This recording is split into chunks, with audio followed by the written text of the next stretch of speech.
أعوذ بالله من الشيطان الرجيم بسم الله الرحمن الرحيم الحمد لله نحمده ونستعينه ونستغفره ونؤمن به ونتوكل عليه ونعوذ بالله من شرور أنفسنا ومن سيئات أعمالنا من يهده الله فلا مضل له ومن يضلله فلا هادي له ونشهد أن لا إله إلا الله وحده لا شريك له ونشهد أن سيدنا ومولانا محمدا عبده ورسوله وصلى الله تعالى على خير خلقه محمد وعلى آله وأصحابه أجمعين أما بعد باب الحیاء فی العلم. یہ باب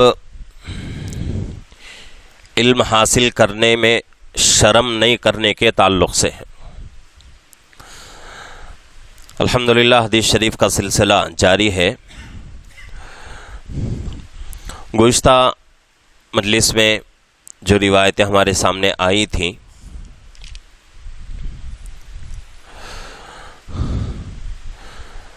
اس میں بھی علم کے تعلق سے کچھ باتیں ہمارے سامنے آئی، اور آج جو روایتیں ہمارے سامنے آ رہی ہیں اس کے لیے حضرت امام بخاری رحمۃ اللہ علیہ باب باندھ رہے ہیں، باب الحیاء فی العلم. یہ باب علم حاصل کرنے کے تعلق سے شرم نہ کرنے کے بارے میں. اس باب کے اندر دو روایتیں آ رہی ہیں.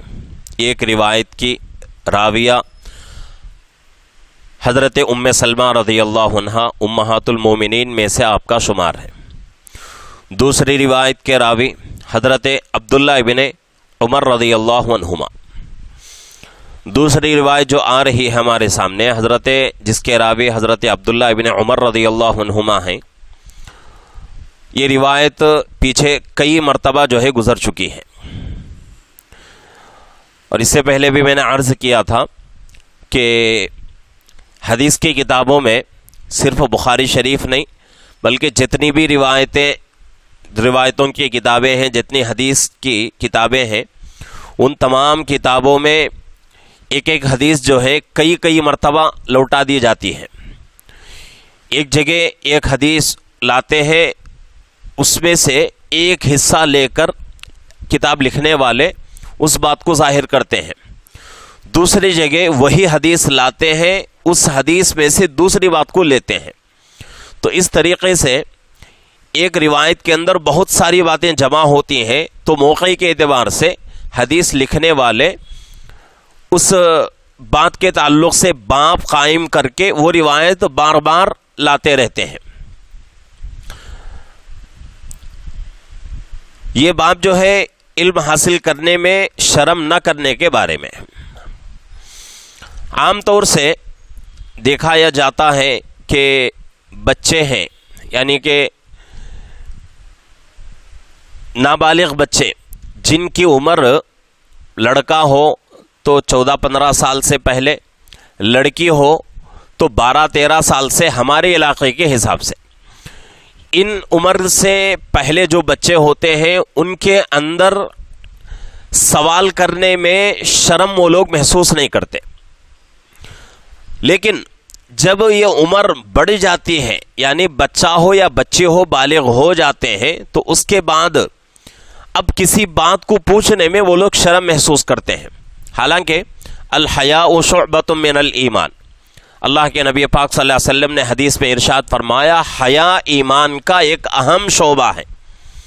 حیا کا مطلب شرم ایمان کا ایک اہم شعبہ ہے. اگر آدمی کے اندر شرم ہی نہ ہو تو پھر وہ آدمی دل میں جو آیا وہ کرے گا. تو حیا اور شرم کے بغیر آدمی اپنا ایمان مکمل نہیں کر سکتا. لیکن بعض جگہ جو ہے حیا اور شرم اگر آدمی کرے گا تو اس کی وجہ سے اس کو نقصان ہوگا. جیسا کہ علم حاصل کرنے کے تعلق سے موٹے الفاظ میں، موٹی باتوں میں اگر کہا جائے تو کچھ جگہ جو ہے شرم کرنے سے انسان کا نقصان ہوتا ہے.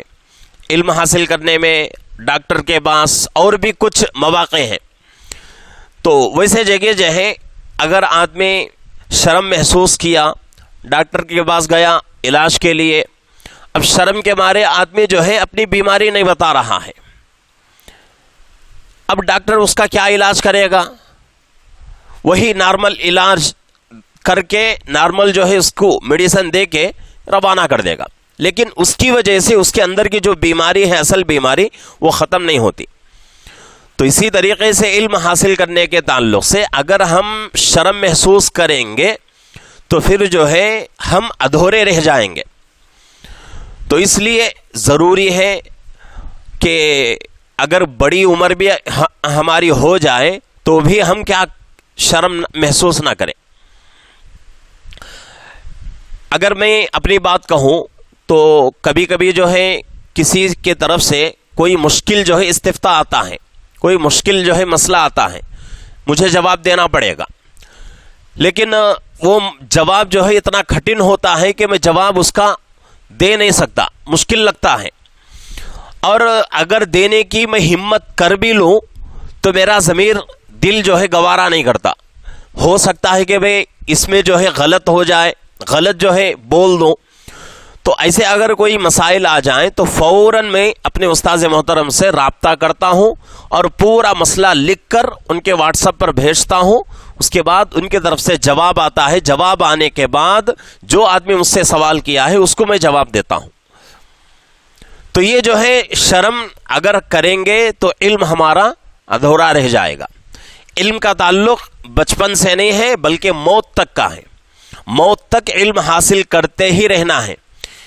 اب تو جو ہے ایک نظام جو ہے چل گیا ہے، علم جو حاصل کیا جا رہا ہے، علم جو ہے سیکھا جا رہا ہے، پڑھایا جا رہا ہے، کتابوں کے ذریعے سے پڑھنا ہو رہا ہے، پڑھانا کتابوں کے ذریعے سے ہو رہا ہے۔ لیکن ایک زمانہ تھا، اس زمانے میں کتابیں نہیں تھیں، اس زمانے میں علم کیسے حاصل کرتے تھے لوگ؟ سوال جواب سے، سوال ہوتا تھا جواب دیا جاتا تھا، سوال کرتے تھے جواب فوراً جو ہے دیا جاتا تھا۔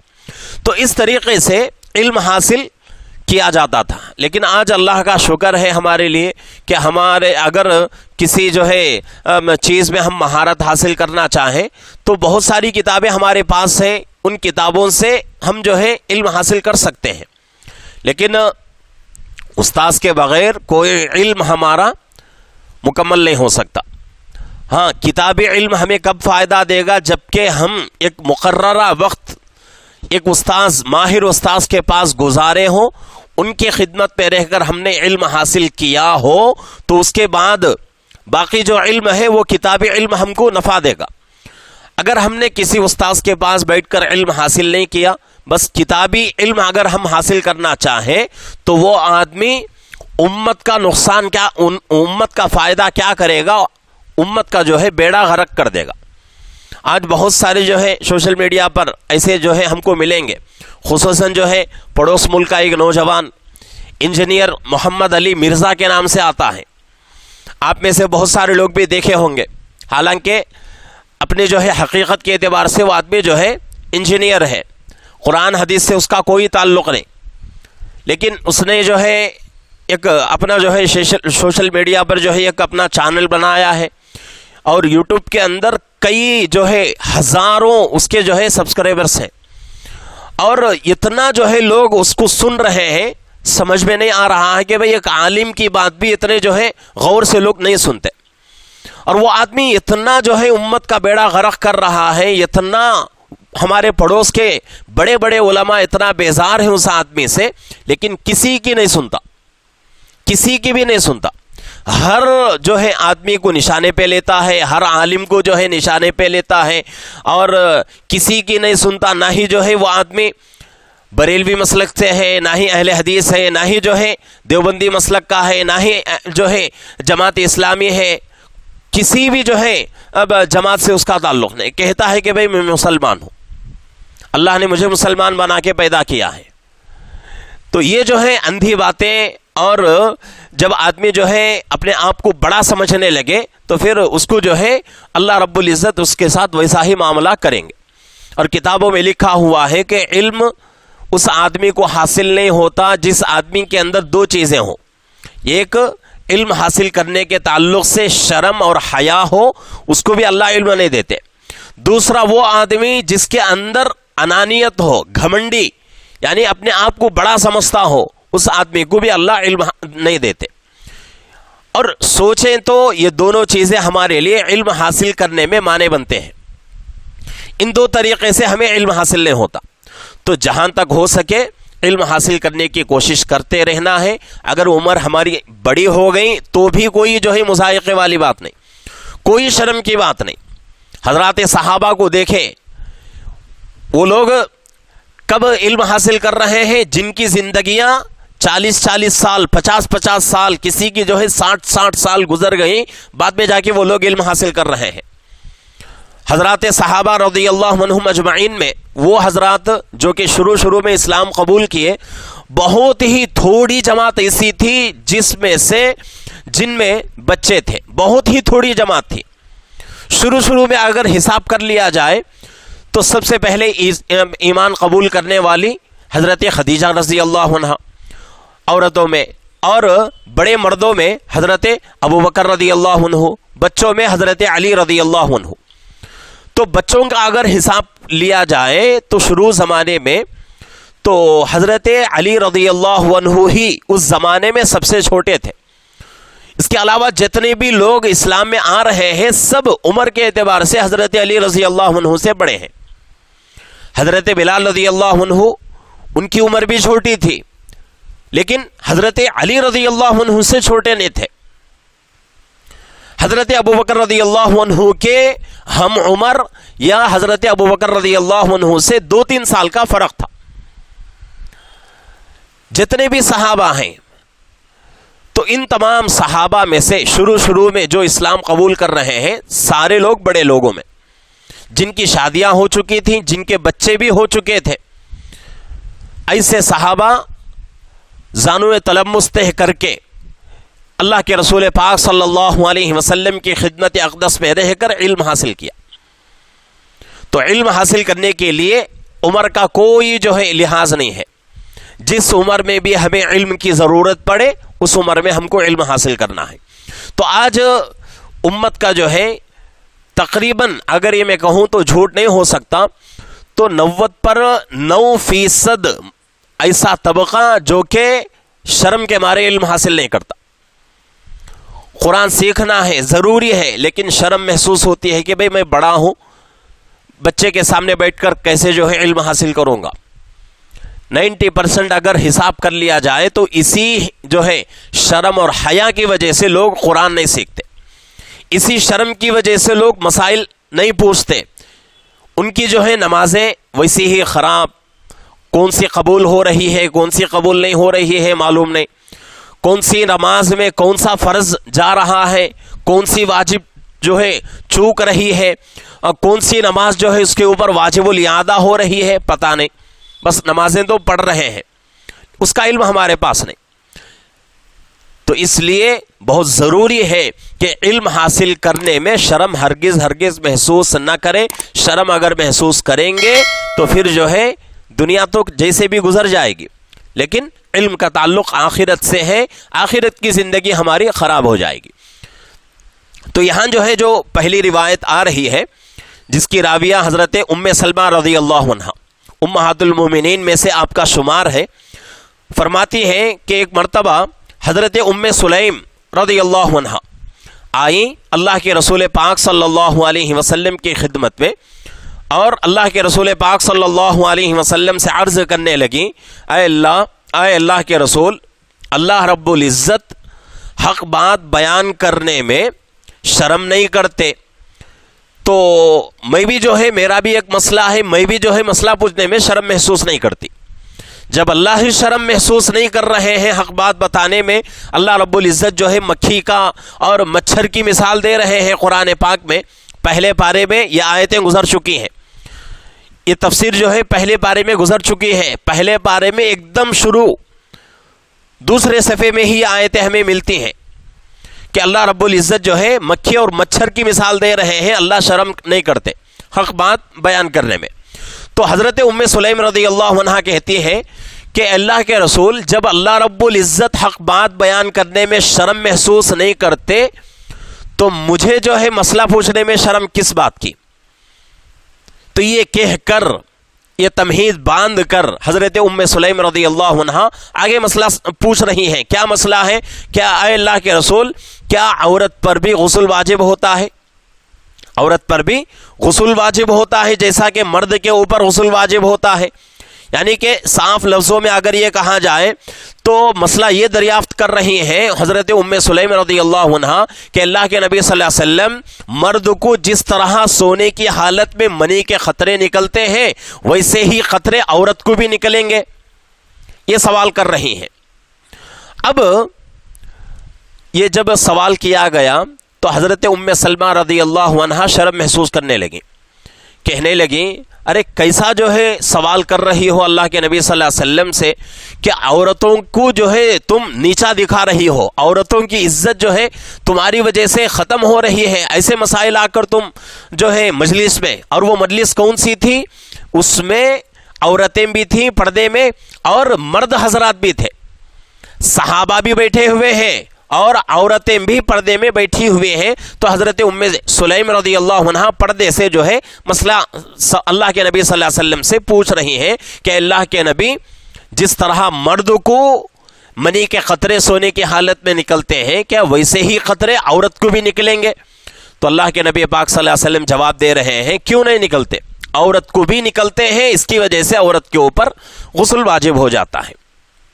اس کے بعد اللہ کے نبی صلی اللہ علیہ وسلم ایک وصول بتا رہے ہیں کہ جب مرد سو کر اٹھے اپنے کپڑوں میں بھیگا پن دیکھے تو وہ آدمی کیا کر لے؟ فوراً جو ہے غسل کر لے۔ تو اسی طریقے سے عورت سو کر اٹھے اپنے کپڑوں میں بھیگا پن دیکھے تو عورت بھی کیا کر لے؟ غسل کر لے۔ تو یہ جو ہے مسئلہ ہے۔ اب بہت ہی شرمیلا مسئلہ ہے، بہت ہی شرمیلا مسئلہ، اندر کا مسئلہ، لیکن حضرت ام سلیم رضی اللہ عنہ نے مسئلہ پوچھنے میں شرم محسوس نہیں کیا۔ اگر شرم محسوس کرتے تو پھر اس کا جواب نہیں ملتا تھا، اس کا جواب، اس مسئلے کا جواب نہیں ملتا تھا۔ اب یہاں جو ہے ایک بات اور بھی سمجھنا ہے، مسئلہ تو ہو گیا، سوال ہو گیا، جواب مل گیا۔ اب ہم کو یہ سوچنا ہے اور ایک اعتراض یہ ہوتا ہے کہ بھئی مرد کو تو منی کے خطرے نکلتے ہیں سونے کی حالت میں، لیکن عورت کو کیسے نکلیں گے؟ عورت کو کیسے نکلیں گے؟ تو اس کے لیے یہ جواب دیا گیا ہے فقہ کی کتابوں میں اور حدیث کی کتابوں میں کہ عورت کے اندر اور مرد کے اندر ایک چیز کی فرق ہوتی ہے، ایک چیز کا فرق ہوتا ہے عورت اور مرد میں۔ مرد کا جو شرمگاہ ہے وہ باہر کے حصے میں، عورت کی جو شرمگاہ ہے وہ عورت کے جسم کے اندر کے حصے میں ہے۔ تو جب مرد کی شرمگاہ باہر کے حصے میں ہے تو جب اس کے منی کے قطرے نکلیں گے تو باہر نظر آ جائیں گے۔ جب عورت کی شرمگاہ بدن کے اندر اللہ نے چھپا کے رکھی ہے تو پھر اس کے اندر سے جب منی کے قطرے نکلیں گے تو وہ باہر نہیں آتے بلکہ اندر سے ہی وہ جو ہے نکل کر دوسرے جو ہے اور طریقے سے جو ہے باہر نکلتے ہیں۔ تو اسی لیے بہت ساری عورتیں جن کو احتلام ہونے کا انہیں جو ہے پتہ ہی نہیں چلتا، احتلام ہونے کے بارے میں ان کو پتہ نہیں چلتا، اور جتنا زیادہ مقدار میں مرد کو احتلام ہوتا ہے اتنی مقدار میں عورت کو احتلام نہیں ہوتا، عورت کو احتلام نہیں ہوتا۔ اس کی وجہ بھی یہی ہے کہ یہ کیا ہے کہ اللہ رب العزت نے مرد کے شرمگاہ کو باہر جو ہے ظاہری اعتبار سے رکھ دیا ہے اور عورت کی شرمگاہ کو اللہ نے بدن کے اندر چھپا کے رکھا ہے۔ اور احتلام ہونے کے لیے ضروری ہے، وصول ہے کہ آدمی سویا ہوا ہو، سو کر کوئی جو ہے خواب اس کو نظر آ جائے، نظر آنے کے بعد اس کو احتلام ہو جائے، یہ جو ہے ضروری ہے۔ اگر کسی کو جو ہے احتلام ہو گیا لیکن خواب یاد نہیں ہے تو بھی یہ جو ہے نہیں سوچنا چاہیے کہ بھئی مجھے خواب نہیں دکھا تو اس لیے میرے اوپر غسل واجب نہیں، ایسی بات نہیں۔ اللہ کے نبی پاک صلی اللہ علیہ وسلم نے کیا فرمایا؟ سو کر اٹھے اپنے کپڑوں میں بھیگا پن دیکھے تو غسل کر لے۔ خواب کا یہاں تذکرہ نہیں ہے، لیکن ایک وجہ یہ بتائی گئی احتلام کی کہ سونے کی حالت میں اگر کسی کو خواب نظر آ جائے تو اس کی وجہ سے آدمی کو جو ہے احتلام ہو سکتا ہے. یہ جو ہے ایک احتمالی بات بتا دی گئی. اگر کسی کو بہت ساری مرتبہ ایسا ہوتا ہے کہ بھئی آدمی سو گیا, صبح میں اٹھا, خواب یاد نہیں ہے اس کو اور احتلام ہو چکا ہے, یعنی بھیگاپن وہ اپنے کپڑوں میں دیکھ رہا ہے, ایسا ہوتا ہے. اور کبھی کبھی کیا ہوتا ہے کہ بھئی آدمی کے اندر جب گرمی زیادہ ہو جاتی ہے, آدمی کے بدن میں جب گرمی زیادہ ہو جاتی ہے یا پھر جو ہے ایسی غذا استعمال کرتا ہے جس کی وجہ سے منی کے قطرے زیادہ نکلتے ہیں, ایسی بہت ساری غذائیں ہیں جن غذاؤں کو استعمال کرنے کی وجہ سے آدمی کا ذہن جو ہے اس طرف کھینچ کر چلا جائے گا. تو اسی لیے جو ہے ایک طریقہ بتا دیا گیا کہ بھئی باہر کے جتنے بھی چیزیں ہیں, یعنی کہ باہر ملنے والا جو فوڈ ہے اس کو جتنی کم مقدار میں استعمال کریں گے ہمارے لیے عافیت ہے اور اس میں ہمارے لیے بھلائی ہے. اس لیے کہ باہر ملنے والا جو فوڈ ہے, چاہے وہ فاسٹ فوڈ ہو, جنک فوڈ ہو, کوئی بھی ہو, اس کے اندر ایسے مسالے مکس ہوتے ہیں جس کی وجہ سے انسان فطری طور پر انسان کا ذہن جو ہے اس طرف چلا جائے گا. تو اس لیے ایسی چیزیں جو ہے بہت کم استعمال کریں جس کی وجہ سے منی کے قطرے نکلنے کا ذریعہ بن جائے. تو ایسی چیزوں کا کم استعمال کرنا بہت ہی ہمارے لیے فائدہ مند ہے. تو یہاں جو ہے یہ وصول بتا دیا گیا کہ بھئی خواب اگر نظر آ گیا, خواب یاد ہو یا یاد نہ ہو, لیکن سو کر اٹھنے کے بعد اگر تم اپنے کپڑوں میں بھیگاپن دیکھتے ہو تو فوراً کیا کرنا ہے, غسل کرنا ہے. غسل کیے بغیر کام نہیں چلے گا. بہت ہی ضروری مسئلہ ہے, اس کو جو ہے اپنے ذہنوں میں رکھنا ہے. اور کئی جو ہے بار جو ہے یہ مسئلہ استفتاء کے لیے آیا تھا میرے پاس کہ بہت کم مقدار میں جو ہے منی کے قطرے نکلتے ہیں, ایک قطرہ نکل گیا, 2 قطرے نکل گئے اور نیند جو ہے کھل گئی.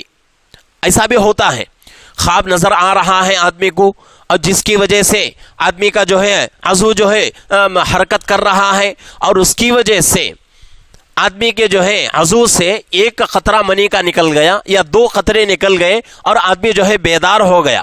جب آنکھ کھل جاتی ہے تو منی کے قطرے بھی رک جاتے ہیں, منی کے قطرے بھی رک جاتے ہیں اور خواب بھی رک جاتا ہے. اب مسئلہ یہ رہتا ہے کہ بھئی ایک ہی قطرہ آیا ہے.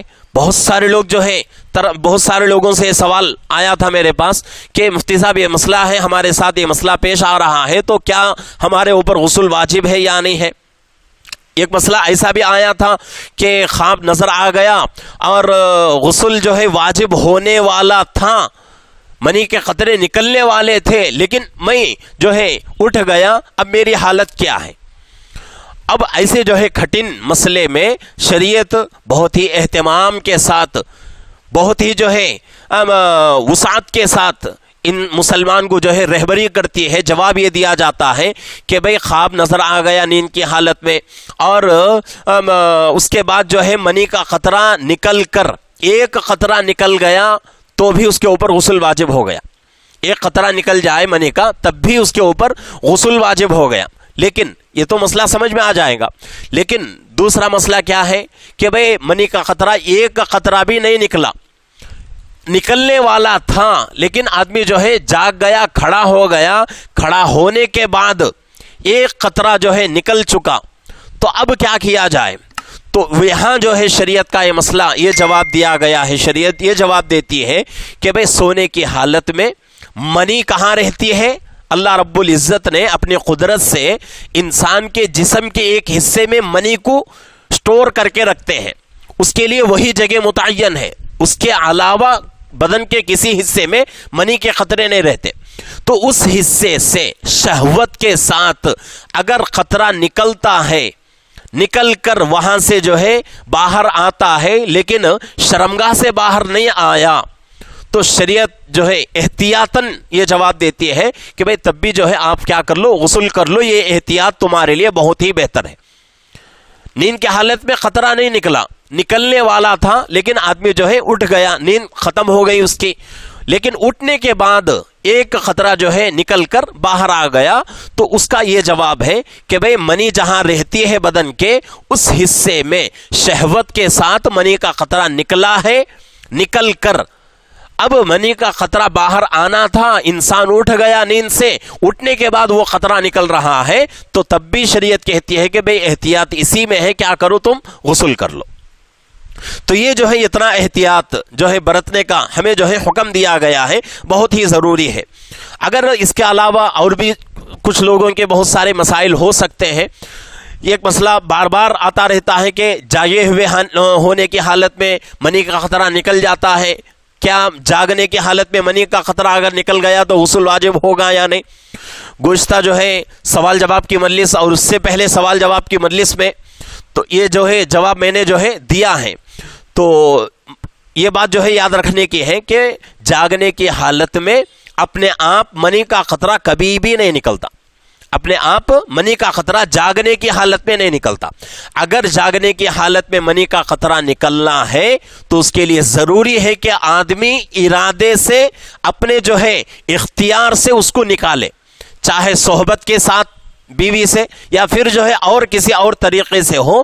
ظلماً اگر آدمی منی کا قطرہ نکالتا ہے تو وہ الگ بات، لیکن جاگنے کی حالت میں خود بخود منی کا قطرہ نہیں نکلتا، یہ بالکل جو ہے وصولی بات ہے، اس میں کسی طرح کا کوئی شک نہیں۔ اگر کسی کو نکل رہا ہے تو وہ منی کا قطرہ نہیں۔ پیشاب کے راستے سے 4 چیزیں نکلتی ہیں، یاد رکھنا ہے، پیشاب کے راستے سے 4 چیزیں نکلتی ہیں، ایک پیشاب، ایک ہے منی، اور ایک ہے مزی، اور ایک ہے جس کو جو ہے ودی اور مدی کہا جاتا ہے۔ مزی، منی، پیشاب معلوم، ہم یہ 3 چیزیں ہم کو معلوم، اور چوتھی چیز کیا ہے، وہ بھی جو ہے مزی کے جیسا پانی نکلتا ہے۔ وہ کب نکلتا ہے؟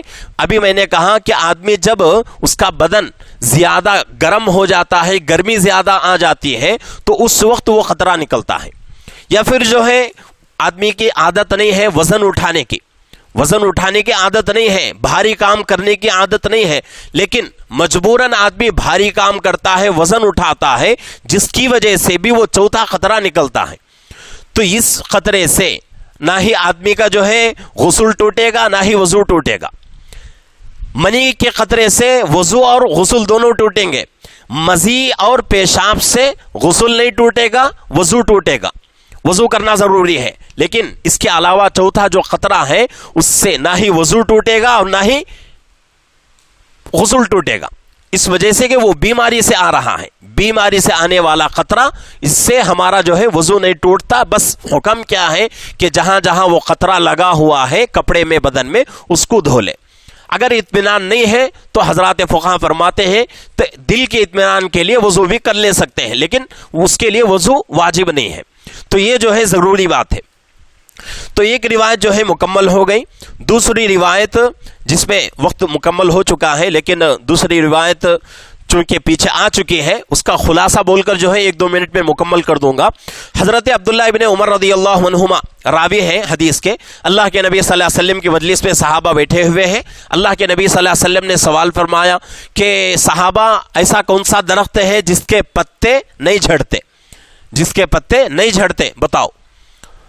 تو صحابہ جو ہے خاموش ہو گئے، کوئی صحابی جو ہے جواب نہیں دے سکے۔ اس کے بعد اللہ کے نبی صلی اللہ علیہ وسلم نے خود جو ہے جواب دے رہے ہیں، وہ کھجور کا درخت ہے، کھجور کے درخت کا پتا کبھی بھی نہیں جھڑتا۔ اب مجلس ختم ہو گئی، ختم ہونے کے بعد حضرت عمر رضی اللہ عنہ اور حضرت عبداللہ ابن عمر رضی اللہ عنہما دونوں باپ بیٹے گھر چلے گئے۔ گھر جانے کے بعد حضرت عبداللہ ابن عمر رضی اللہ عنہما فرماتے ہیں اپنے ابا سے کہ ابا جان، اللہ کے نبی صلی اللہ علیہ وسلم نے جب سوال کیا تو اس کا جواب میرے ذہن میں آ گیا تھا، میں چاہتا تھا جواب دوں، لیکن شرم کی وجہ سے میں نے جواب نہیں دیا۔ کیوں نہیں دیا؟ اس وجہ سے نہیں دیا کہ مجلس میں بڑے صحابہ موجود ہیں، مجلس میں بڑے صحابہ موجود ہیں، تو بڑے صحابہ کے ہوتے ہوئے، اپنے سے بڑے علم والے، اپنے سے بڑی عمر والے ہوتے ہوئے میرا جواب دینا اچھا نہیں مجھے معلوم ہوا، تو اس لیے میں خاموش ہو گیا۔ تو اس کے بعد حضرت عمر رضی اللہ عنہ فرماتے ہیں یہ حدیث مکمل پیچھے کئی دفعہ جو ہے گزر چکی ہے. تو حضرت عمر رضی اللہ عنہ فرماتے ہیں اگر تم جواب دے دیتے تو اس کے بدلے میں مجھے دنیا کا اتنا اتنا مال دیا جاتا, یہاں تک کہ پوری دنیا مجھے دی جاتی, تب بھی مجھے اتنی خوشی نہیں ہوتی جتنی خوشی تمہارے جواب پر مجھے ہوتی. اس لیے کہ اس مجلس میں جواب دیتے, سب سے چھوٹے ہیں تو اللہ کے نبی صلی اللہ علیہ وسلم کی طرف سے ان کو دعائیں ملتی. جیسا کہ عام طور سے ہوتا ہے مجلس میں جو ہے کوئی چھوٹا بچہ کوئی اچھا کام کرے تو مجلس والے اس کو دعا دیتے ہیں, بچے کے لیے دعا دیتے ہیں. کیوں دعا دیتے ہیں؟ کہ بھئی چھوٹا بچہ ہے, بڑے لوگ نہیں کر سکے ایسا کام چھوٹا بچہ کر رہا ہے, بڑے لوگ جواب نہیں دے سکے ایسا جواب بچہ دے رہا ہے. تو اس وجہ سے لوگ کیا کرتے ہیں, بچے کی ہمت افزائی کے لیے اس کو جو ہے شاباشی دیتے ہیں, اس کی جو ہے اس کے لیے دعائیں دیتے ہیں. تو یہ مقصد تھا حضرت عمر رضی اللہ عنہ کا, اگر تم اللہ کے نبی صلی اللہ علیہ وسلم کے سوال کا جواب دے دیتے تو میرے لیے بڑی خوشی کی بات ہوتی. لیکن حضرت عبداللہ بن عمر رضی اللہ عنہما نے جواب نہیں دیا. کیا وجہ تھی؟ تو اس مجلس میں بڑے صحابہ بیٹھے ہوئے تھے, تو اس لیے حضرت عبداللہ بن عمر رضی اللہ عنہما نے بڑے لوگوں کے سامنے بات کرنے سے اپنے آپ کو روک لیا. تو یہ بھی جو ہے ایک ادب ہے کہ بھئی مجلس بیٹھی ہوئی ہے, مجلس میں علماء بیٹھے ہوئے ہیں, علماء کے سامنے اگر ہم بھی مسائل بیان کرنا شروع کر دیں تو پھر جو ہے علماء کے سامنے جب ہم مسائل بیان کرنا شروع کر دیں گے تو علماء کی کیا حقیقت رہ جائے گی. یہ بیماری آج بہت زیادہ ہو رہی ہے. لوگ سوال کرتے ہیں لیکن سوال کس نیت سے کرتے ہیں؟ علماء کا امتحان لینے کے لیے. عالموں کا خود یہ لوگ امتحان لیتے ہیں. یہ ایک مسئلہ ہوتا ہے, وہ مسئلہ ایک عالم سے پوچھتا ہے آدمی, وہی مسئلہ دوسرے عالم سے پوچھتا ہے. میں کسی جو ہے دوسرے شہر کی بات نہیں کر رہا ہوں, اپنے شہر میں کچھ لوگ ایسے ہیں کہ ایک مسئلہ, کئی مسائل میرے پاس ایسے آئے, پہلے میرے پاس مسئلہ آتا ہے, اس کے بعد کسی اور عالم کے پاس, اس کے بعد کسی اور عالم کے پاس, اس کے بعد 4 5 علماء کے پاس گھما پھرا کر وہ مسئلہ آخر میں پھر میرے پاس آتا ہے.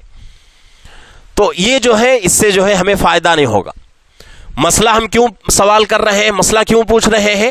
علم میں اضافے کے لیے, عمل کرنے کے لیے. ہمارا جو ہے امتحان لینا مقصد نہیں ہے. پھر امتحان لینا مقصد ہو جائے تو پھر علماء جو اپنی زندگی کا بہت ہی بہترین عمر اپنے جو ہے علم حاصل کرنے میں لگا دیا, 15 سال 16 سال لگتے ہیں حافظ عالم بننے کے لیے, تو پھر جو ہے ان کی 15 سال کی زندگی 16 سال کی زندگی بیکار ہو جائے گی. تو اس لیے بہت ہی اہتمام کے ساتھ ان چیزوں کو اپنے ذہن میں رکھنا ہے. اور یہ چیز سیرت میں ہمیں ملتی ہے, سنت سے ہمیں ثابت ہے کہ بڑے لوگ اگر ہوں تو اس میں چھوٹے لوگ اپنی زبان نہیں کھولنا چاہیے. یہ بہت ہی اہم اور بہت ہی جو ہے وصولی بات ہے. تو یہ جو ہے آج جتنی باتیں ہمارے سامنے آئی ہیں تو تمام باتوں کا خلاصہ مفہوم یہی ہے کہ بھئی علم حاصل کرنے میں شرم محسوس نہ کریں. کوئی مسئلہ اگر ہو تو جس کے اوپر میں کہتا ہی رہتا ہوں کہ جس عالم کے اوپر آپ کو یقین ہو کہ بھئی یہ عالم ہمیں جو ہے صحیح جواب دے گا, تو اس عالم سے آپ فوراً جو ہے اس مسئلے کے بارے میں رابطہ کریں اور اس مسئلے کو اس عالم سے پوچھے بغیر مکمل کرنے کی کوشش نہ کریں.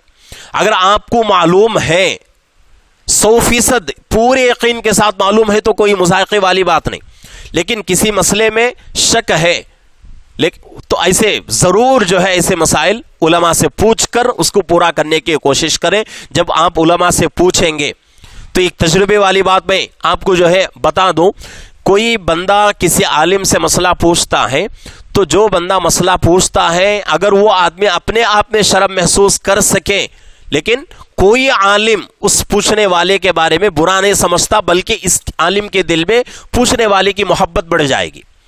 جو آدمی پوچھتا ہے اس کی محبت عالم کے دل میں بڑھ جائے گی. تو اس سے بڑا اور جو ہے ہمیں کیا فائدہ چاہیے؟ تو اس لیے جو بھی مسئلہ ہو علماء سے پوچھ کر اس کو پورا کرنے کی کوشش کریں. علم حاصل کرنے, دین کا علم بہت ہی ضروری ہے. اور اس سے پہلے بھی میں نے کہا تھا, کئی مرتبہ میں یہ بات لوٹا چکا ہوں, پھر جو ہے دوبارہ عرض کر دیتا ہوں کہ کم سے کم اتنا علم ہم حاصل کر لیں جس میں 24 گھنٹے میں ہمارے پورے معاملات قرآن حدیث کی روشنی میں مکمل ہو سکے.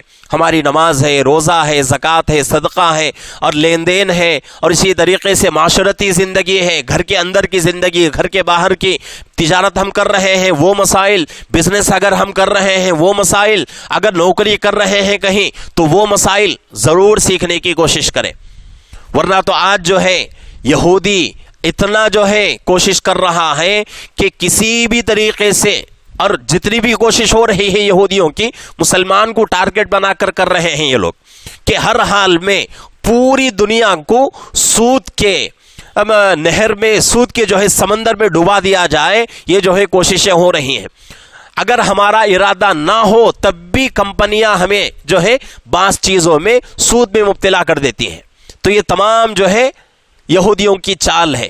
تو اس لیے آج کے زمانے میں بہت ہی احتیاط کے ساتھ رہنے کی ضرورت ہے. تو اس لیے میں بہت ضروری جو ہے عرض کرتا ہوں کہ اپنے علماء سے جو ہے رابطہ رکھیں اور ہر حال میں ان سے مسائل پوچھ کر، نئے مسائل جو پیش آ رہے ہیں اپنے جو ہے بزنس کے تعلق سے، نوکریوں کے تعلق سے، تجارت کے تعلق سے، ان مسائل کو علماء سے پوچھ کر جو ہے کام کرنے کی کوشش کریں. اس سے انشاءاللہ آپ کی جو ہے نوکری میں، آپ کی جو ہے کاروباروں میں، آپ کے جو ہے بزنس میں برکت بھی ہو جائے گی اور صحیح طریقے سے آپ کا لین دین بھی ہو جائے گا. تو اس لیے ہر حال میں جو ہے علم حاصل کرنے میں شرم محسوس نہ کریں. اللہ ہم سب کو جو ہے اس پر عمل کی توفیق عطا فرمائے.